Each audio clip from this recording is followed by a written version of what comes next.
morning students. Today will we discuss about chapter 2 trade from trade to territory. इसमें हम लोगों ने last day हमने कुछ इम्पोर्टेंट टॉपिक्स के बारे में डिस्कस किया था. आज हम लोग उसी के remaining part of this chapter के बारे में डिस्कस करेंगे. Now let us start. कल हम लोगों ने कंपनी का जो स्थापित था वो किस तरह से उन्होंने अपना साम्राज्य धीरे धीरे बनाने लगे थे, उसी में धीरे धीरे अगला टॉपिक आपका आता है में कंपनी द रूल एक्सपेंड्स. जो कंपनी का फैलाव शासन था धीरे धीरे किस तरह से बढ़ रहा था, उसी के बारे में डिस्कस करना है. If the analyse to process of the annexation to Indian states by the East India Company from 1757 to 1857. यदि हम इसका एनालिसिस करें कि 1757 से यानी हम 1757 से लेकर 1857 ईस्वी के बीच में ईस्ट इंडिया कंपनी के द्वारा भारतीय राज्यों पर कब्जे की जो उन्होंने अपना आधिपत्य किया, तो उसकी एक बारे में अगर प्रक्रिया पर देखें तो कुछ महत्वपूर्ण बातें सामने आती हैं. अब वो महत्वपूर्ण बातें क्या होती हैं, क्योंकि वहाँ पर उनकी महत्वपूर्ण बातें थी. किसी अनजान इलाके में कंपनी ने सीधे सैनिक हमला प्राय नहीं किया.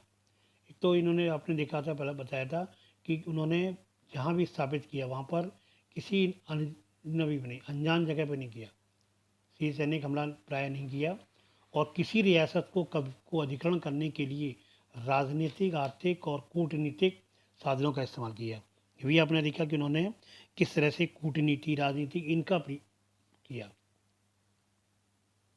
और किसी रियासत के अधिग्रहण में करने के लिए इन्होंने साधनों का इस्तेमाल नहीं किया. और बक्सर की लड़ाई के बाद कंपनी ने भारतीय रियासतों में रेजिडेंट तैनात किए थे, क्योंकि रेजिडेंट के माध्यम से कंपनी जो थी वो कंपनी के जो अधिकारी थे वो भारतीय राज्यों के भीतरी मामलों में भी हस्तक्षेप करने लगे थे, क्योंकि राज्य के अंदर जो बाहरी सीमा पर धीरे धीरे वो अंदर भी प्रवेश होने लगे थे और उसमें भी अपना इंटरफेयर करने लगे थे.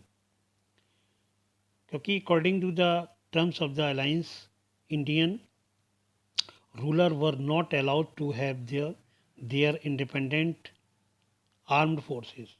क्योंकि कई बार कंपनी ने रियासतों पर सहायक संधि भी थोप दी. कई बार कंपनी ने रियासतें जो मांगी थी उन पर सहायक संधि भी थोप दी कि हम की सहायता करेंगे और ये इस तरह से. तो यहाँ पर इन चीज़ों को भी देखने को मिलता है कि कैसे उसमें स्थापित धीरे धीरे कर रहे थे. और जो यहाँ के टू भी for the study forces that the company was suppose to maintain for the purpose of this protection. उनको एक बचाव के तौर से, प्रोटेक्शन के तौर पर इसमें यहाँ पर फॉर एग्जाम्पल पर when the Richard Wellesley Richard Wellesley जो गवर्नर जनरल थे 1798 से लेकर के 1805 तक, the nawab of the Awadh, जो नवाब अवध के नवाब थे, forced to give over all of the territory to the company, पूर्व की साम्राज्य स्थापित करने के लिए कि. और 1801 में एज द फील्ड पे ऑफ द जो सब्सिडरी फोर्सेस बनाया था वो हो गया था. और हैदराबाद में was also forced to territory the similar grounds, क्योंकि हैदराबाद में भी धीरे धीरे उन्होंने अपना ये सब स्थापित कर लिया था.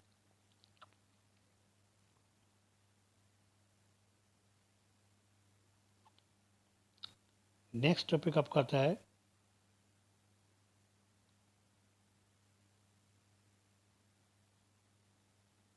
Tipu Sultan, the tiger of Mysore के नाम से जाने जाते थे. क्योंकि जब कंपनी को अपने राजनीतिक और अधिक आर्थिक हितों पर खतरा दिखाई दिया तो कंपनी ने प्रत्यक्ष सैनिक टकराव का रास्ता था जो with the case of the Indian state of Mysore. तो उन्होंने जिसे दक्षिण भारतीय राज्य में मैसूर के उदाहरण से समझी जा सकती है कि वहाँ पर उन्होंने कैसे किया था. उदाहरणार्थ हैदर अली जो थे, Mysore had the ground the strength under of the leaderships powerful ruler like Hyder Ali, ruler from 1761 to 1782. जो मैसूर का बहुत ही शक्तिशाली जो रूलर शासक था, लीडरशिप से और पावरफुल भी था, इसका नाम हैदर अली था, मराठा थे ये. और इन्होंने शासन 1761 से लेकर के 1782 तक किया। एंड हिज फेमस सन, और इनका एक प्रसिद्ध पुत्र भी था जिसका नाम टीपू सुल्तान था।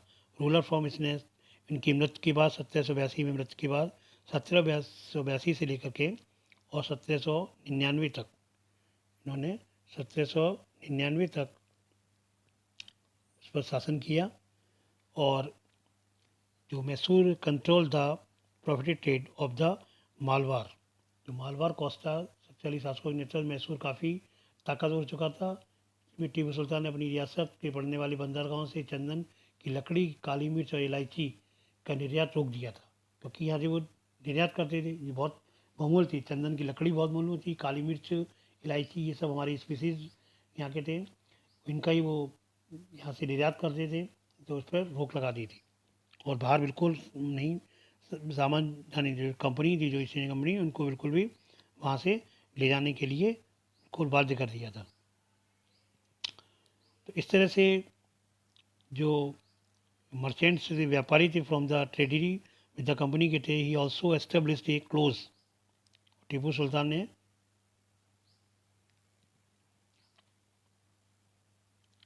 Relationship with the French in India, और उन्होंने अपनी सेना का, जो फ्रांसीसी व्यापारी की से मदद से अपनी सेना का आधुनिकरण किया, जिससे अंग्रेज आग बबूला हो गई। फ्रेंच से मिलकर के उन्होंने, उसने क्या किया, टीपू सुल्तान, जिसको हम शेर ए मैसूर भी कहा जाता था, शेर ए मैसूर के नाम से जाना जाता है, अगर क्वेश्चन आता है तो ये आप लिख सकते हैं। तो उन्होंने उस पर फ्रेंच इंडिया की जो मॉडर्निस्ट करने के लिए आर्मी के साथ उन्होंने हेल्प की, सहायता उन्होंने की।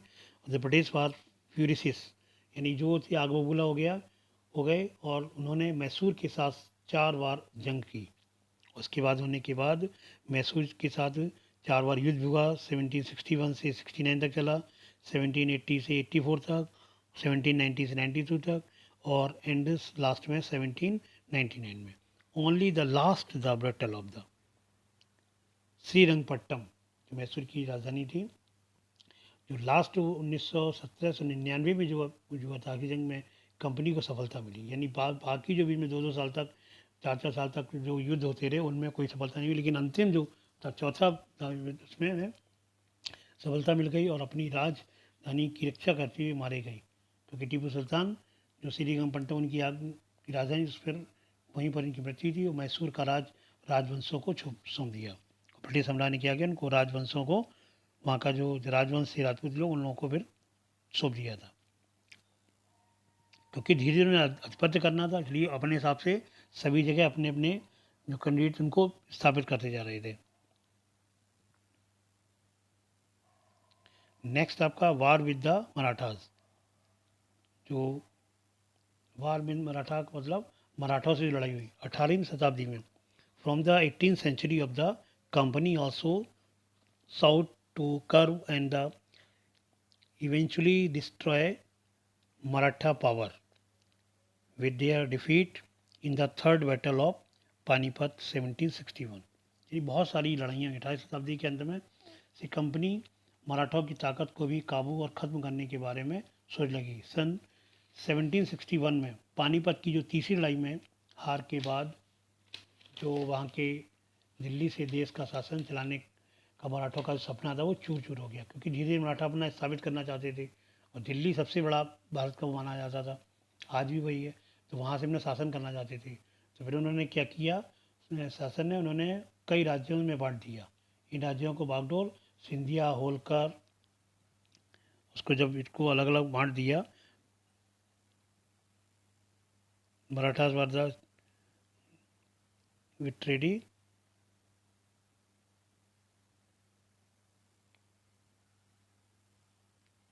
कंपनी को धीरे धीरे उन्होंने कंप्लीट कर दिया था। और जो वहाँ के मिनिस्टर्स थे, उन्होंने पेशवा की सर्वोच्च पंडित के अंतर्गत एक कॉन्फ्रेंस थी, राज्यमंडल बनाया गया, जिसके वो सदस्य थे। और जो सिंधिया और नाना फडनीस थे, 18वीं शताब्दी के आके के 2 प्रसिद्ध मराठा युद्ध राजनीतिक थे। तो प्रथम युद्ध सन 1782 में, जो 1782 में प्रथम युद्ध हुआ था, और सेकंड जो हुआ था मराठा वार हुआ था, वो 1803 से और 5 तक चला था। कई मोर्चा लड़ गया, जिससे आगरा, दिल्ली सहित कई भूभाग अंग्रेजों के हाथ आ गए थे। तीसरा युद्ध हुआ था इन मराठाओं के बीच, 1817 से 19 तक चला था, जो crush the Marathas power the Peshwas के बीच किया गया था। इसमें उन्होंने बहुत ही ज़्यादा कंपनी को फ़ायदा हुआ और मराठों की ताकत को पूरी तरह से कुचल दिया था उन्होंने।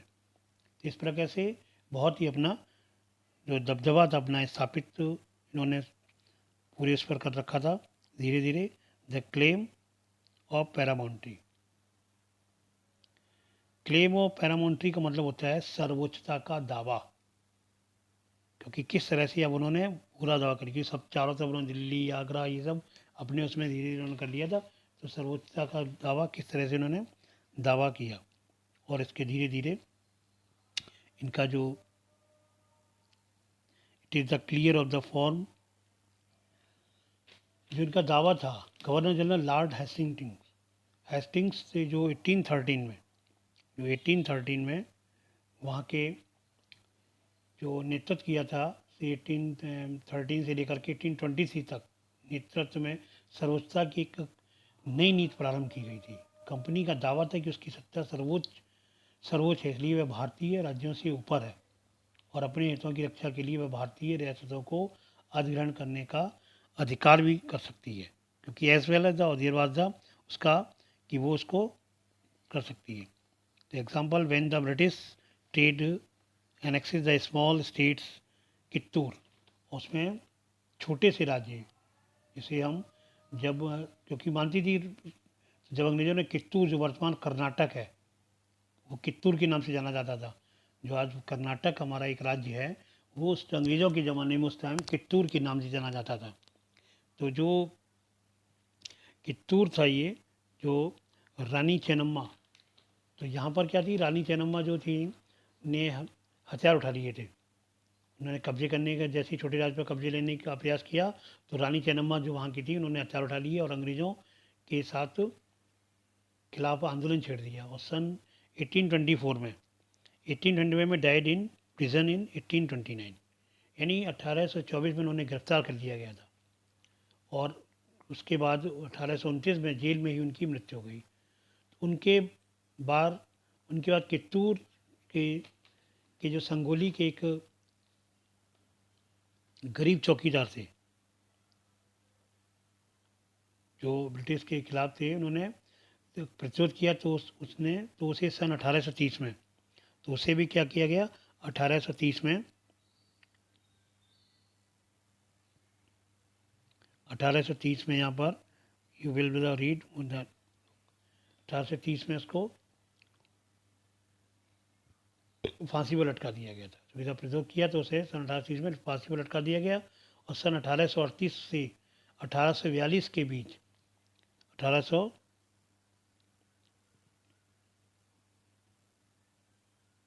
इन द लेटर्स, बाद में क्या हुआ, 1830 से लेकर के ईस्ट इंडिया कंपनी पूरा उस पर रशियन पे पूरा हो गया था और धीरे धीरे उसमें Asia enter Indian from the north west, और धीरे धीरे पश्चिमी क्षेत्र से भी धीरे धीरे वहाँ पर आवागमन होने में भारत में लोग आने लगे।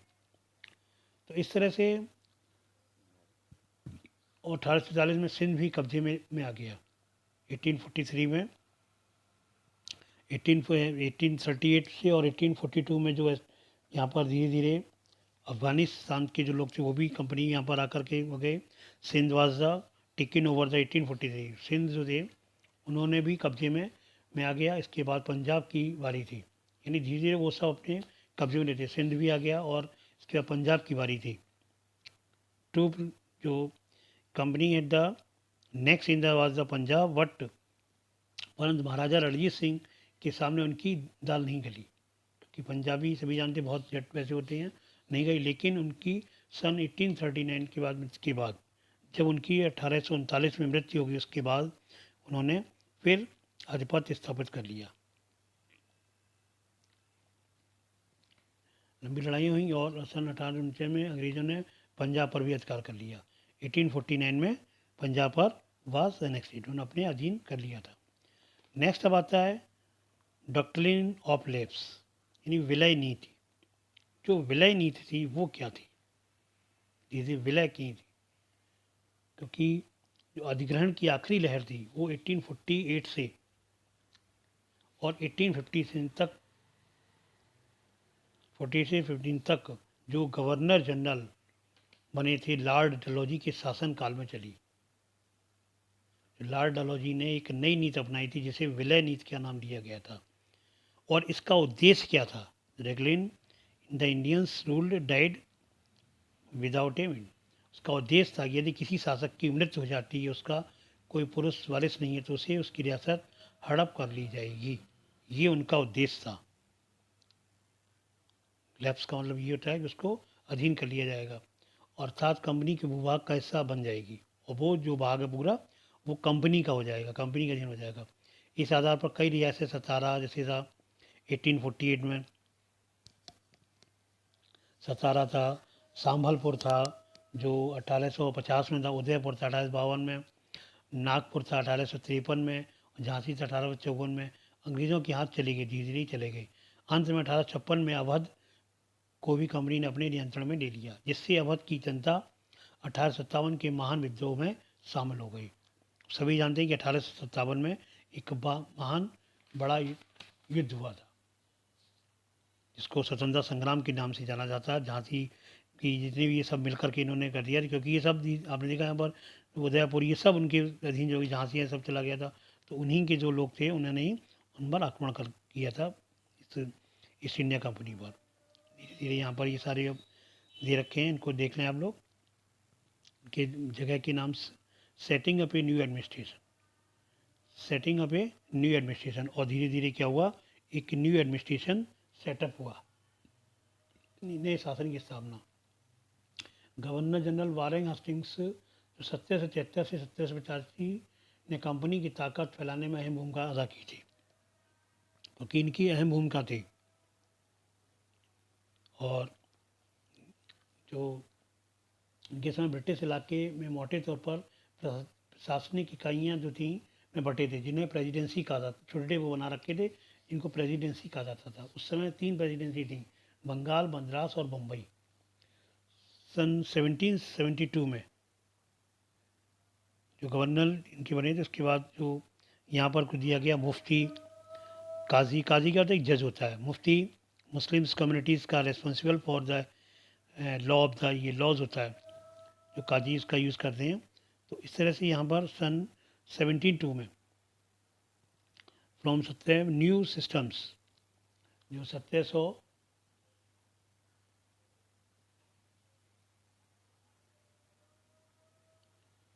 1772 ईस्वी में एक नया सिस्टम तैयार हुआ था, जो एक नई न्याय व्यवस्था से स्थापित की, जिसका उद्देश्य था कि प्रत्येक जिले में 2 अदालतें होंगी, सिविल कोर्ट्स, इसका नाम एक यूनिट होगी सिविल कोर्ट यानी, और दूसरी होगी फौजदारी सिविल कोर्ट, और दूसरी होगी जो फेडरल अदालत जिसको हम फौजदारी बोलते हैं, दीवानी होगी। और दीवानी की अदालतों का मुख्य जिला कलेक्टर होगा। जो दीवानी होगी मौलवीज और हिंदूज, उनका क्या होगा, वो बनाए जाएंगे। कोर्ट्स का जो द इनके और mufti the clement court is the still under the qazi and the under the supreme collectors. मुफ्ती को क्या दे रखा था? कलेक्टर उसका देखेगा। तो इस तरह से अलग अलग जो ये काजी और मुफ्ती बनाए गए थे, तो ये क्योंकि कलेक्टर को काजी देखेगा और फौजदारी को मुफ्ती द्वारा ही चलाया जाता था। सन 1773 में आगे चल के ये जो आगे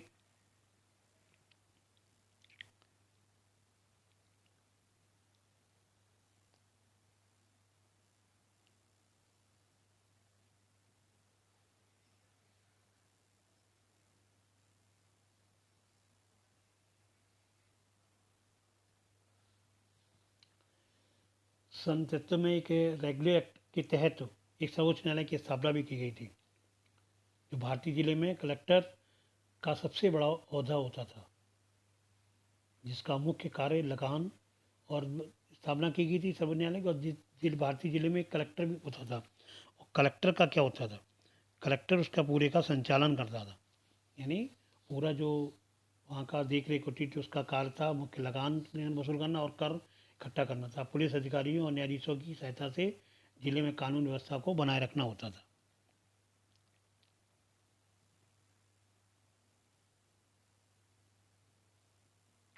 यहाँ पर बहुत सारे ऐसे हुए जिसमें 1775 में भी एक इन्होंने पंडित वगैरह उनका कुछ ऐसी चीज़ें बनाई गई जो कोड ऑफ 1778 में code of the Muslims laws बनाई गई। मुस्लिम के लिए 1776 में एक न्यू सुप्रीम कोर्ट बताई मैंने बताया गया। तो इस तरह से बहुत सारी चीज़ें यहाँ पर हुई। नेक्स्ट टॉपिक आता है द कंपनी आर्मी।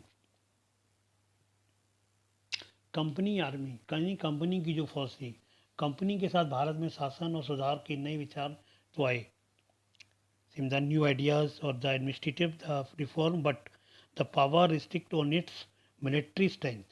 लेकिन जो उसकी असली सत्ता थी वो सैनिक ताकत में थी 18 सेंचुरीज में, क्योंकि यहाँ पर द मुगल जो आर्मी थी was the mainly compose of the cavalry, Swaraj train shoulders थे उनके समय, मुगल साम्राज्य के समय में, और बहुत सारे थी उसमें आया था। तो इस तरह से वहाँ पर बहुत ही कंपनी को फ़ायदा नहीं हो रहा था।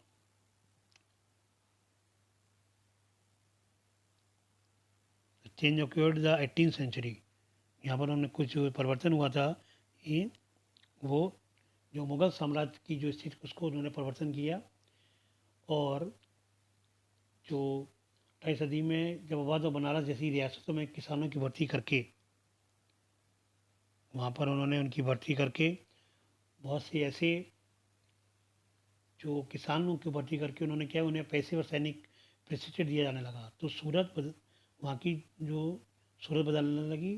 फिर कंपनी ने भी अपनी सेना के लिए भर्ती में यही तरीका अपनाया। कंपनी ने भी धीरे धीरे यही तरीका अपनाया, और 1820 में जब एवियर फेयर के द्वारा वार फोर्स की टेक्नोलॉजी के माध्यम से उन्होंने 1820 में जब कवर्ली रिक्वायरमेंट्स थी तो उनको क्या कि कंपनीज आर्मी के डिक्लेन को भी डिक्लेन किया, जो उनकी आर्मी के जो तकनीक बदलने की, जिससे कि घुड़सवार टुकड़ियों की ज़रूरत कम होती गई, क्योंकि पहले घुड़सवारी से होता था और तकनीक बदलने लगी और पैदल टुकड़ी ज़्यादा महत्वपूर्ण होती जा रही थी। 19वीं सदी की शुरुआत में अंग्रेज़ों ने क्या किया, इस तरह से बहुत सारी चीज़ों को उन्होंने अपने में शामिल किया।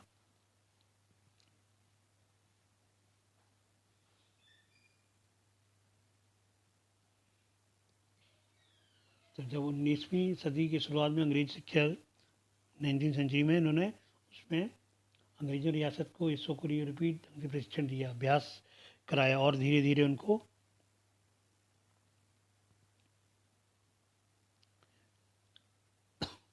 प्रशिक्षण दिया, अभ्यास अनुशासन सिखाने लगे। अब उनका जीवन पहले से भी ज़्यादा नियंत्रित था। व्हाट डिड द सेम्पनाई फील्स, धीरे धीरे उन्होंने किस तरह से इनमें परिवर्तन किया, और जो the revolver act 1857 gives us A glimpse into the world of the spice। you will read about this the revolt chapter 5। Next chapter में इसके बारे में हम लोग अध्ययन करेंगे। नेक्स्ट आता है कंक्लूजन। कंक्लूजन का मतलब होता है निष्कर्ष, इन इस चैप्टर से हमें क्या निष्कर्ष निकला, जो इसमें इसका नाम था trade from trade to territory. तो thus the East India company, यानी इससे ईस्ट इंडिया कंपनी एक व्यापारिक कंपनी से बढ़ते बढ़ते एक भौगोलिक औपनिवेशिक शक्ति बन गई थी, कॉलोनियल बन गई थी। ये एक ट्रेडिशनल कॉलोनियल पावर इसके अंदर आ गया था। और ये नई जो 19वीं सदी की शुरुआत में 19th सेंचुरी की शुरुआत में ये क्या हुआ, एक नई तकनीकी के आने से यह प्रक्रिया और तेज़ हो गई थी, क्योंकि पहले समुद्र मार्ग से भारत में पहुंचने में 6 से 8 माह का समय लग जाता था, क्योंकि पहले ये समुद्र मार्ग से आए थे, समय लग जाता था। लेकिन तकनीकी के कारण धीरे धीरे, परंतु जब भाप के इंजन के कारण जहाज़ों से भी यात्रा 3 हफ्ते में होने लगी निपट जाती थी। सन 1857 तक भारतीय उपमहाद्वीप